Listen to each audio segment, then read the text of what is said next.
సంగారెడ్డి మాజీ MLA TPCC working president Jaggareddy ముఖ్యమైన నిర్ణయం తీసుకున్నారు.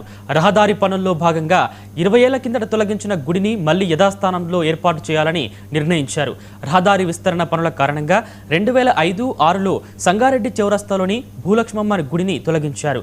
ఈ నేపథ్యంలో తప్పనిసరి పరిస్థితుల్లో గుడిని తరలించాల్సి వచ్చిందన్న జగ్గారెడ్డి ఆ గుడిని పూర్వపు స్థానంలో ఏర్పాటు చేయిస్తామని ప్రకటించారు.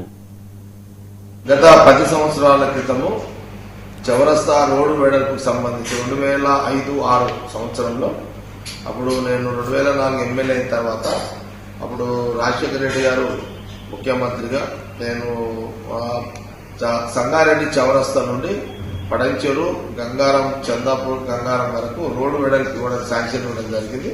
అప్పుడు సంగారెడ్డి పడంచెరు అంతా కూడా నేనే ఈ పెద్ద నియోజకవర్గానికి ఎమ్మెల్యేగా ఉంటుంది. అప్పుడు రాజశేఖర రెడ్డి గారు దాదాపు 1000 కోట్ల మంజూరు ఇవ్వడం జరిగింది 4 లైన్ కోసము.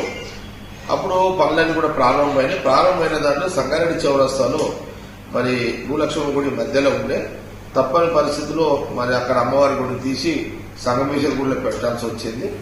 కాబట్టి అప్పుడు ఇక్కడి నుంచి తీసిన ఆ చిన్న గుడి అమ్మవారిది ఇంకా సంగమేశ్వర గుడి దగ్గరనే అక్కడ పెట్టడం జరిగింది. విగ్రహాలు కూడా అమ్మవారి భూలక్ష్మి. కాబట్టి ఇప్పుడు ఆ 2005లో 6లో ఏదైతే చౌరస్తాకు తీయడం జరిగిందో మళ్ళీ ఆ భూలక్ష్మమ్మ విగ్రహాలు అవి చిన్న గుడిని అక్కడ చౌరస్తాలో ఏర్పాటు చేయించాలనే ఒక ఆలోచన అప్పటి నుంచి ఉంది. ఇప్పుడు ఆ టైం వచ్చింది.